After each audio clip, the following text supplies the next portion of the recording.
como é bom saber que o nosso Deus, na pessoa do Pai, do Filho e do Espírito Santo, recebe a nossa adoração e podemos hoje contar com a doce, suave, agradável presença do Espírito Santo. Hoje nós estamos encerrando essa nossa série, O Reino de Deus. Trabalhamos durante o mês de agosto e setembro sobre o Reino de Deus na ótica dos evangelistas Mateus, Marcos, Lucas e João. Falamos também do Reino de Deus no cumprimento da missão. Trabalhamos o Reino de Deus pelas trilhas do mundo, a caminho do Reino. Falamos do Reino de Deus destacando o perfil dos cidadãos, porque Jesus disse no Sermão da Montanha: bem-aventurados os humildes, porque deles é o reino dos céus. Bem-aventurados os perseguidos, porque deles é o reino dos céus. O tema Reino de Deus é um tema muito enfatizado no ministério de Jesus. Também Paulo, por exemplo, gastou 2 anos quando estava em Roma falando e anunciando sobre o Reino de Deus. E nós devemos resgatar essa temática, porque nós não somos cidadãos deste mundo, nós pertencemos ao Reino de Deus. E nós somos convocados, através da nossa cidadania, a aguardar com muita expectativa as promessas desse reino. Então, com base no texto de Romanos 14, 17, eu quero trazer você a uma reflexão sobre essa definição que Paulo faz sobre o que é o reino de Deus. Romanos 14, 17 diz: porque o reino de Deus não é comida nem bebida, mas justiça e paz e alegria no Espírito Santo. Pai, muito obrigado por estarmos aqui. Que o Teu Espírito esteja em todos os lugares onde esta mensagem está alcançando, para falar aos nossos corações, em nome de Jesus. Amém.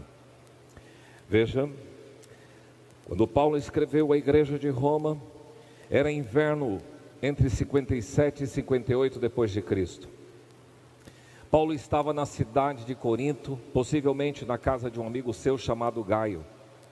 E ele encaminhou através de Febe, uma mulher que veio da Cencreia, para ser a portadora desta carta. Naquela época não havia correio particular, então as cartas eram levadas por pessoas de confiança. E Febe então levou esta carta para Roma. O propósito de Paulo, na verdade, era ir até a Espanha. Então, ele, planejando passar por Roma, ele envia esta carta para preparar aqueles irmãos, aquela igreja que ele ainda não conhecia, para a sua chegada. O livro, ou a carta de Paulo aos Romanos, ela é dividida em 2 partes. Capítulo 1 até o 11 fala da doutrina, dos conceitos teológicos. Mas o capítulo 12 até o 16, nós vemos uma linha muito prática na abordagem de Paulo. Veja que o tema de Deus, o reino de Deus, é justiça, paz e alegria no Espírito Santo. E com isto ele está trazendo neste versículo uma definição. Paulo está tratando com a igreja de Roma sobre relacionamentos interpessoais. Ele está dizendo àquelas pessoas que não se preocupasse muito com aquilo que o irmão ou outro irmão come, que você tivesse cuidado de lidar com as situações conflituosas de dias e dias. Então ele ensina que nós devemos ter a tolerância, e o amor altruísta deve prevalecer a despeito da intransigência. Então a ótica de Paulo nesse fechamento dessa carta, especialmente nesse versículo, ele está dizendo: olha, então o reino de Deus é muito mais que comida, o reino de Deus é muito mais que bebida. A propósito, para iniciar a falar sobre o reino de Deus, que é justiça, paz e alegria, o que o reino de Deus não é? O reino de Deus não é comida nem bebida. Na verdade, comer é um dos prazeres da vida, mas comer vai além do prazer, porque o comer além do prazer tem a ver com a necessidade. Interessante que os alimentos que mais nos dão prazer são os alimentos ricos em gordura, em açúcar, porque eles ativam o mecanismo, a recompensa do cérebro, liberando 2 substâncias, a dopamina e a serotonina. Os alimentos, a princípio, dão um prazer momentâneo, mas num segundo momento trazem uma certa culpa. Claro, nós vamos buscar o prazer na nossa degustação, sim, mas nós temos que trabalhar com esse aspecto nutricional, do cuidado com a nossa necessidade do que o nosso organismo precisa. Epicuro é um filósofo grego e ele trabalhou muito. Alguns dizem assim: se você quiser saber sobre dieta, vá para os escritos de Epicuro, um filósofo grego. E uma das coisas que ele fala é o seguinte, que não dá para imaginar a vida sem os seguintes prazeres: o paladar, o sexo e a música. A busca pelo prazer moderado é defendida pelo epicurismo. Agora, ele também destaca, e é curioso, que esse prazer é maior quando a gente desfruta ele no grupo, numa mesa, junto com outras pessoas. Porque ele diz assim, que comer sozinho é coisa para leões ou para lobos, mas essa comida comunitária, esse estar à mesa é algo que dá prazer. Você vive num país multicultural, rico na gastronomia. Nós recebemos influências de vários lugares. Nós temos a comida mineira, a comida goiana, nós temos a comida gaúcha, a comida nordestina, fora as influências externas, europeias, do Paraguai, influências árabes, portuguesas. Então, muitos dos momentos que a gente passa em família se dão ao redor de uma mesa, com uma grande variedade de comidas e bebidas. Mas o reino de Deus não é comida, e o reino de Deus tampouco é bebida. Bebidas, algumas delas fazem muito mal, elas não nutrem. Algumas destroem o organismo, algumas corroem o seu corpo, algumas provocam dependência e provocam anomalias no seu organismo. E muitas pessoas que têm problemas com bebidas, por exemplo, alcoólicas, você consegue olhar para essas pessoas e perceber traços visíveis de um corpo que está sendo prejudicado pelo álcool. Eu estava dando uma olhadinha na lista das bebidas que fazem mal e às vezes você está consumindo uma delas. Por exemplo, as bebidas destiladas, as batidas, os isotônicos, a água com sabor industrializada, os sucos industrializados, o leite de caixinha, os energéticos e os refrigerantes, inclusive os light. Eu estou refazendo na minha própria vida alguma reeducação nesta área. E você não vai morrer por deixar de beber café, Coca-Cola, cerveja, leite de caixinha e outro tipo de coisa. Você sobrevive e vive bem sem essas coisas. Alguns anos atrás, isso aconteceu numa reportagem do Globo Rural em 2011, sobre uma freira, chama-se Eva Michalak, de Rodeio de Santa Catarina. Ela tinha 94 anos. E ela conhecia pelo menos 70 plantas medicinais e mais de 200 plantas que ela cultivava. Mas os nomes botânicos essa mulher cuidava e conhecia. E ela tem um lema: o segredo da vida saudável está nos alimentos. Toda doença entra pela boca, ela que defendia. Sabe que você e eu, nós gostamos de sentar à mesa, nós gostamos das nossas confraternizações, das células, das nossas redes, dos nossos cursos, das nossas famílias. Crente, já diz alguém, não bebe, não fuma, mas come, que é um exagero. E nós precisamos cuidar desse templo do Espírito Santo. Que tal? Eu desafio você e a mim mesmo a pensarmos de uma forma mais saudável no cuidado com esse templo do Espírito Santo que é o nosso corpo. Nós temos uma célula em nossa igreja que desafiou os seus integrantes a um propósito de emagrecimento, através de regime, de uma dieta balanceada e através também de exercícios físicos.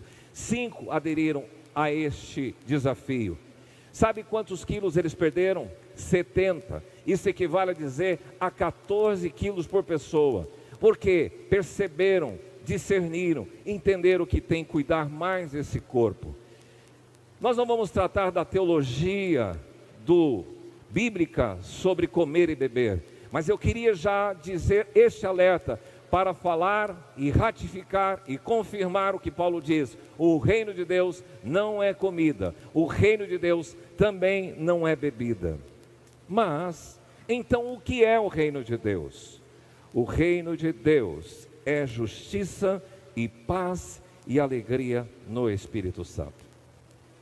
Paulo não está afirmando que o reino de Deus será justiça, alegria e paz, num aspecto futuro, num aspecto escatológico, mas ele está dizendo que o reino de Deus é hoje.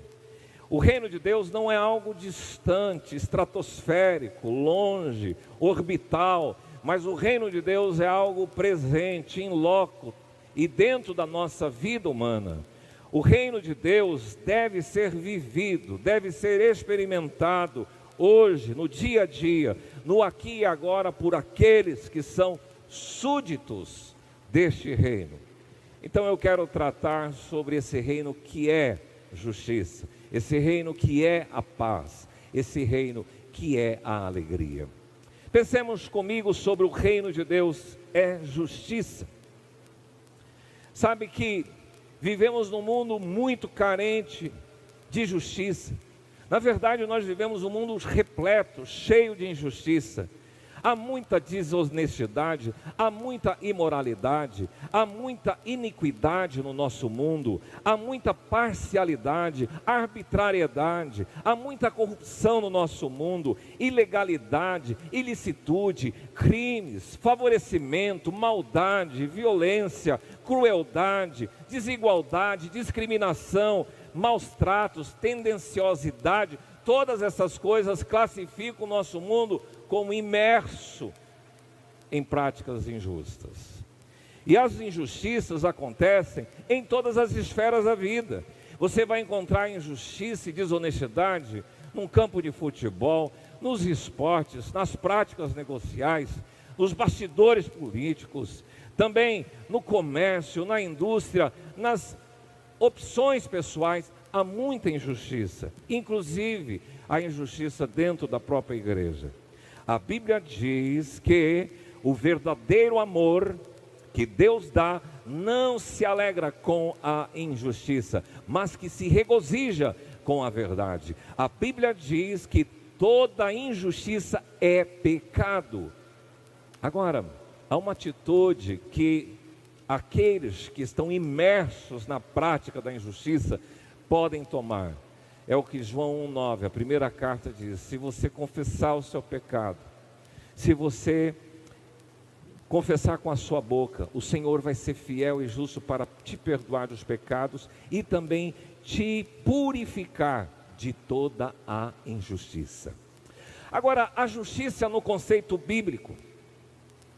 Justiça é uma ideia central na Bíblia hebraica. Refere à ordem criada, refere à ordenadora das justas relações entre os homens. Fala do comportamento justo, certo, correto. Os profetas foram porta-vozes da justiça social, desafiando a consciência moral dos dirigentes e do povo de forma geral. As três palavras hebraicas para a justiça é mispá, sedeque e sadaká. E todas essas palavras vão designar a ordem que Deus estabeleceu na comunidade de Israel e as orientações para que as pessoas vivessem e seguissem e se comportassem de forma adequada, correta. E cada uma dessas palavras se complementa com a outra. Agora, no Novo Testamento, a palavra grega é dikaiosune, e esta palavra para justiça é o estado daquele que é como se deve ser. Uma condição aceitável para Deus, é um estado aprovado por Deus, tem a ver com a integridade, com a virtude, com a pureza de vida, com os pensamentos, os sentimentos e ação corretos. Tem a ver com a virtude que dá a cada um o que é devido. Nos conceitos modernos, e se você for para os dicionários, você vai encontrar que a justiça é aquilo que é justo e correto. Por exemplo, a igualdade de todos os cidadãos. Segundo Aristóteles, o termo justiça denota duas coisas: legalidade e igualdade. É o princípio básico que mantém a ordem social da preservação dos direitos em sua forma legal. É o respeito ao direito das outras pessoas. É uma conformidade com o direito que é estabelecido. É uma imparcialidade, uma isenção. É uma capacidade de julgar e de agir de forma apropriada às circunstâncias, sem favorecer ou discriminar, reconhecendo o mérito, o valor de algo ou de alguém. Em Roma, a justiça ela é representada por esta estátua com olhos vendados, que significa todos são iguais perante a lei e todos têm garantias legais, ou ainda todos têm iguais direitos. Sobre a justiça, dentre tantas coisas que a Bíblia diz, eu queria recapitular algumas. Por exemplo, Salmo 7 diz que Deus é justo juiz. Salmo 11, versículo 7 diz que o Senhor é justo e Ele ama a justiça. Os retos lhe contemplarão a face. Salmo 15, 1 pergunta: quem, Senhor, habitará no teu tabernáculo? Quem há de morar no teu santo monte? E Ele responde: o que vive em integridade e pratica a justiça e de coração fala a verdade. Salmo 85, 9 diz que a salvação está próxima àqueles que o temem. E aí ele diz: encontraram-se a graça e a verdade, a justiça e a paz se beijaram. Da terra brota a verdade, dos céus vem a justiça. Salmo 97, 2 diz: justiça e juízo são a base do seu trono. A Bíblia diz que o Senhor vem julgar a terra, julgará o mundo, os reinos, as nações com justiça e os povos com equidade. Pedro, na casa do centurião Cornélio, ele dá uma afirmação dizendo que em qualquer nação, aquele que teme a Deus e faz o que é justo, agrada ao coração de Deus. Mas eu queria trazer umas recomendações bem personalizadas sobre justiça ao teu coração. Salmo 82, 3: faça justiça, você, ao fraco e ao órfão. Proceda de forma reta para com aflito e desamparado.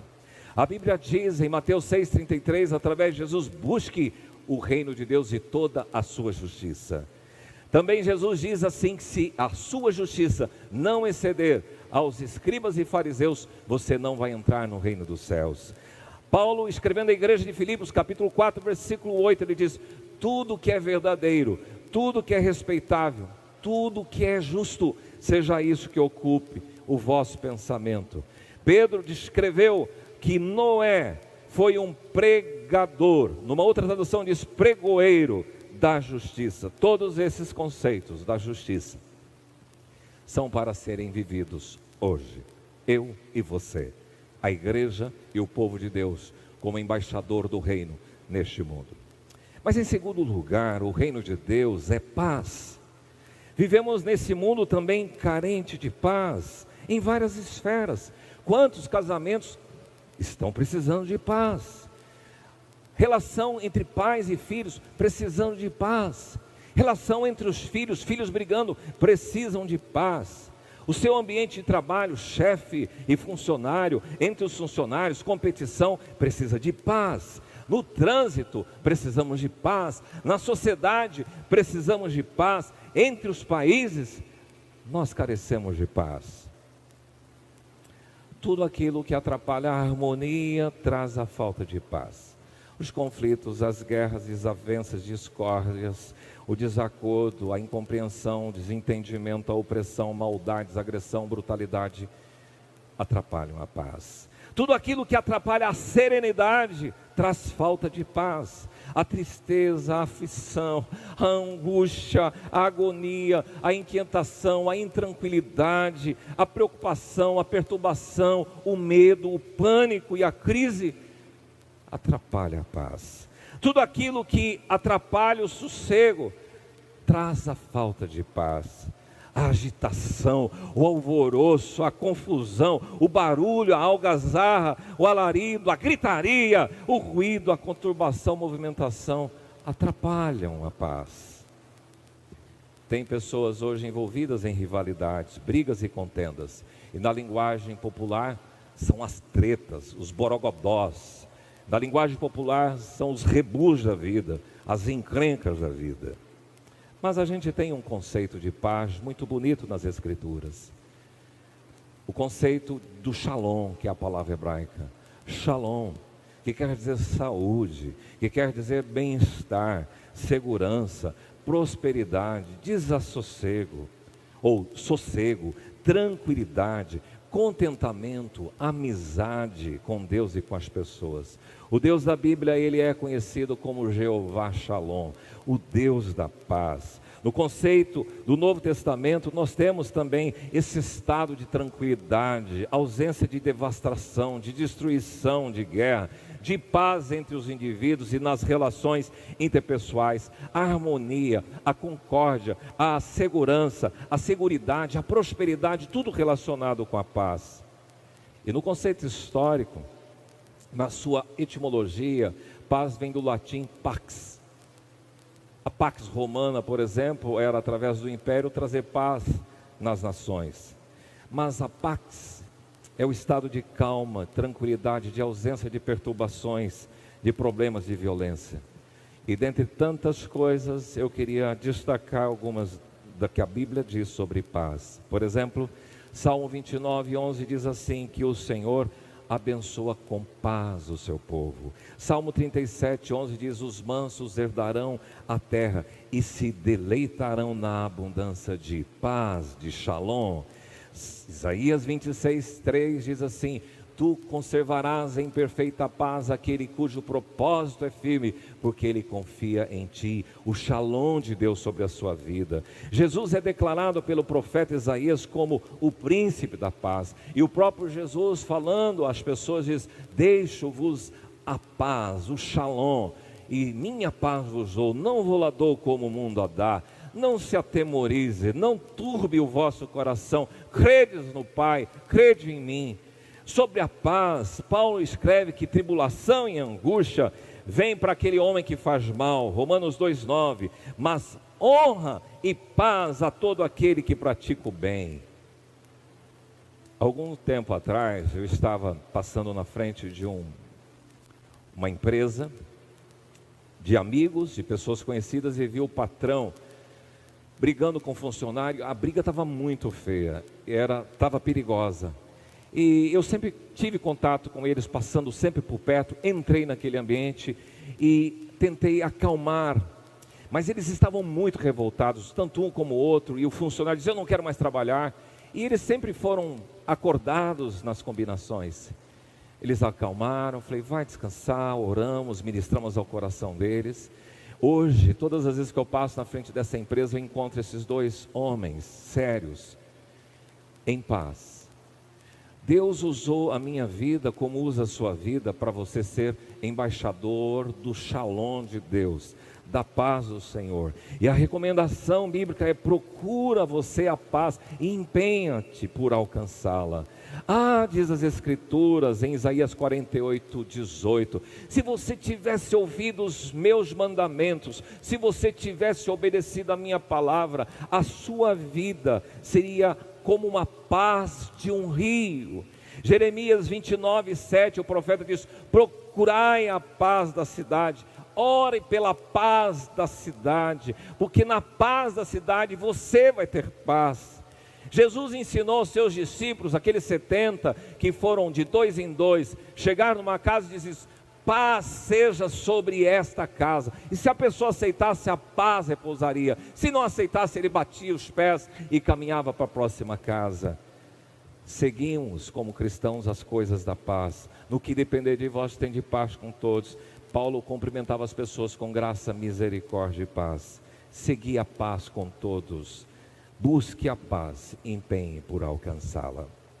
O reino de Deus é justiça, o reino de Deus é a paz, mas o reino de Deus é a alegria. Sabe que também o mundo carece de alegria. Eu não estou dizendo dessa alegria que é muito circunstancial e pontual, porque alegria é sinônimo de felicidade, é sinônimo de satisfação, de deleite, de divertimento e riso. As pessoas infelizes são tristes, desanimadas, abatidas, melancólicas. Talvez o seu sentimento seja esse. Talvez o seu sentimento seja de insatisfação, e está desgostoso, desiludido, decepcionado, desapontado, frustrado, desolado, contrariado, amargurado. Talvez a sua sensação seja essa de uma pessoa descontente, que não tem mais prazer nas coisas, uma pessoa que está aflita, pesarosa, que remoe as coisas, consternada, uma pessoa também abalada, até passando por luto. Ou uma pessoa que não sorri, que não tem brilho nos olhos, sisudas, circunspectas, introvertidas, cabisbaixas, aborrecidas, que lamenta, que lamuria, que lastima, que queixa, que chora, que reclama, que pranteia, que esperneia. Olha, a tristeza como a alegria são sentimentos, mas nós não podemos, como filhos de Deus, cidadão do reino, deixar de experimentar essa alegria que o Senhor promete. O pior do que essas angústias que as pessoas enfrentam é aquelas pessoas que se sustentam por uma pseudo-alegria, sustentada por eventos, sustentada por baladas, por festas, por drogas, por bebidas, por prazeres sexuais circunstanciais e pontuais. Mas a Bíblia fala de um conceito de alegria voltado para o júbilo, para a satisfação, para o feliz resultado, para algo prazeroso. Nos dicionários você vai encontrar que a alegria é esse sentimento de contentamento, de prazer, de júbilo, de satisfação.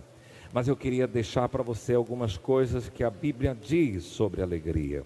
Por exemplo, Neemias 8:10, recomendando àqueles que estavam construindo os muros: não vos entristeçais, porque a alegria do Senhor é a nossa força. Repita aí comigo: a alegria do Senhor é a nossa força, é a minha força.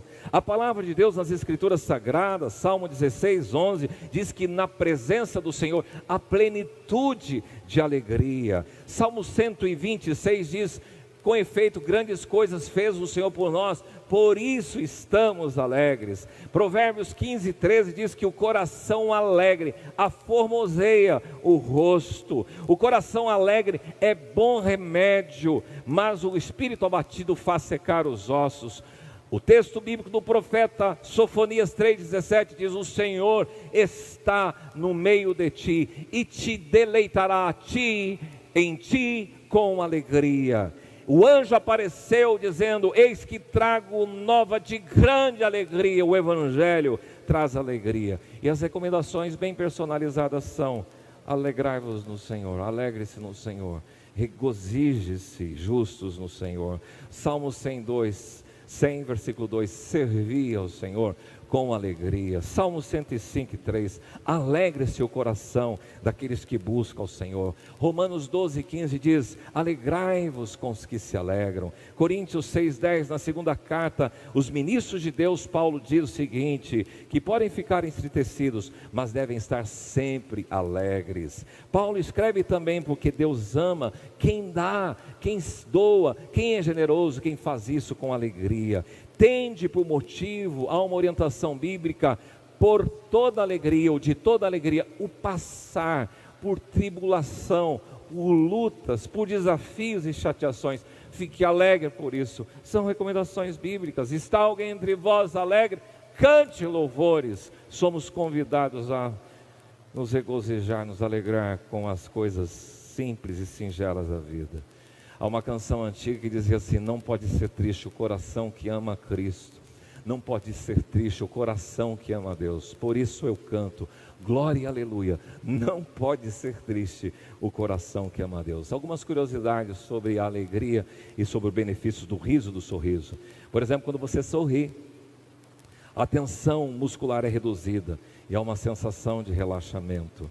O riso também produz um efeito anti-inflamatório. O riso reduz o nível de cortisol, que é um hormônio ruim que está ligado ao estresse. O ato de rir melhora a digestão por causa dos músculos aqui da nossa região interna, gastrointestinal. Aumenta a pulsação quando você sorri de 70 para 120. E isso faz com que o fluxo de sangue aumente e os tecidos sejam oxigenados. Os pulmões absorvem mais oxigênio quando rimos e elimina o dióxido de carbono. As lágrimas, quando vêm aquelas risadas e gargalhadas, elas produzem o maior número de imunoglobulina, e isto é uma defesa para o nosso organismo. Você utiliza, quando ri, 12 músculos, e quando você dá uma gargalhada, 24 músculos. O reino de Deus é alegria. Concorda comigo? Eu gostaria de concluir. O reino de Deus é justiça, paz e alegria no Espírito Santo. Eu quero fazer 3 destaques aqui. Porque o primeiro destaque: há um entrelaçamento entre justiça, alegria e paz. A justiça está entrelaçada com a paz, porque justiça e paz se beijaram. A justiça está entrelaçada com a alegria, porque a Bíblia diz: praticar a justiça é alegria para o justo. Sais ao encontro daquele que com alegria pratica a justiça. Mas a alegria está entrelaçada com a paz. Saireis com alegria e em paz sereis guiados. Há um entrelaçamento entre justiça, entre paz e alegria. Mas o segundo destaque é que a justiça, a paz e a alegria tem um significado também escatológico, porque a Bíblia vai dizer que o reino de Deus, prometido a ser definitivamente concretizado, é um reino de Deus que será fundamentado em justiça. Nós, porém, diz a palavra de Deus, segunda carta de Pedro 3,13, segundo a sua promessa, esperamos novos céus e nova terra, onde habita a justiça. O reino de Deus terá como fundamento a justiça, mas o reino de Deus a ser inaugurado também terá uma atmosfera marcada pela paz. Isaías 9,6 diz: porque o menino vos nasceu e o filho se nos deu, e o governo está sobre os seus ombros. Depois diz: para que através desse menino venha paz sem fim sobre o trono de Davi e sobre o reino.